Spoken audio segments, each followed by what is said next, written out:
putrefy, rot, spoil, and fester. Today we take a look at the White Rider in Tiny Tina's Wonderlands. What's up YouTube? Zero here, and today I have a legendary gun review of the White Rider in Tiny Tina's Wonderlands. In this video, I'll go through the overview of the White Rider that you're seeing in these clips. Then I'll get into some more gameplay. I'll talk about the perks of using the White Rider. Then I'll go over where you can grind to get a White Rider drop if you're looking for an increased chance at getting a White Rider drop. And then at the end of the video, I'll go into Fate or Hate. Is this gun fated to be in the Fate Maker's inventory, or should you hate it and throw it out immediately? Before I get into it, I do want to say if you do enjoy this video, feel free to give it a thumbs up and hit that subscribe button for more Tiny Tina's Wonderlands content. Do a bunch of other RPGs, so feel free to check those out as well. Without further ado, let's get into the overview of the White Rider you're seeing in these clips. So I'm using the Toxifying White Rider of the Treetops. The White Rider is a Dalia legendary weapon. Mind damage is at 204, accuracy is at 78, handling is at 70%, reload time is at 2.5 seconds. Fire rate's going to be at 3.86 per second, although you really can't tell because you saw in those clips it shoots out a beam of green light. The magazine size is at 35, and it deals 450 damage per second with an 11% chance of poison damage. Now, mine's enchanted because it's dealing poison damage, while action skill is active, increase poison damage by 50%. Mine has a plus 10% increased critical hit damage, and of course, being a poison weapon, it's going to be highly effective against armor.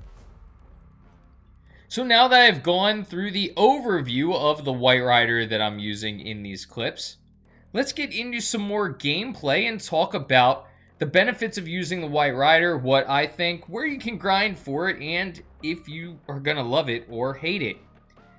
So the White Rider, as you saw, the one I have deals poison damage. Well, actually, that's all White Riders.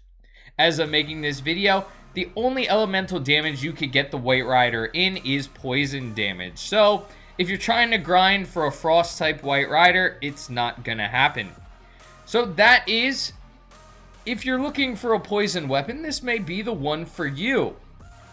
Now, it does have two fire modes. It has a single beam and a dual beam. So, of course, the single beam is going to latch on to one target.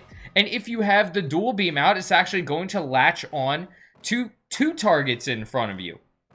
So you have an opportunity just to latch on to one of the targets in front of you, dealing damage to that target. Or if you have two or more enemies in front of you, go ahead and equip dual beam and you'll be able to shoot the dual beam at those multiple targets.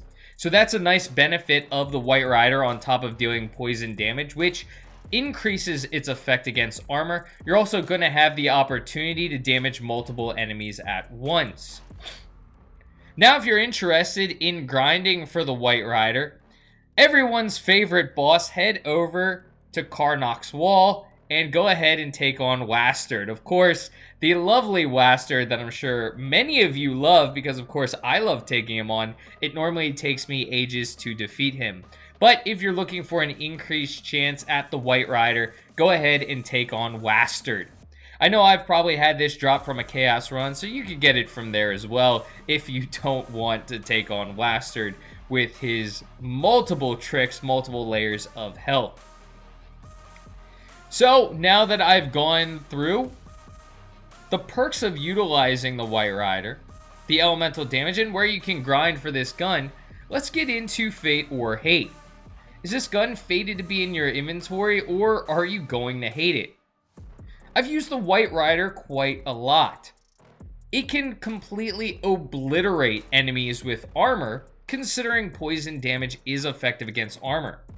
It's also really nice being able to flip from either single beam or dual beam. As you can see in this gameplay, dual beam is actually going behind me, attaching to the enemy behind me, as well as the one in front of me.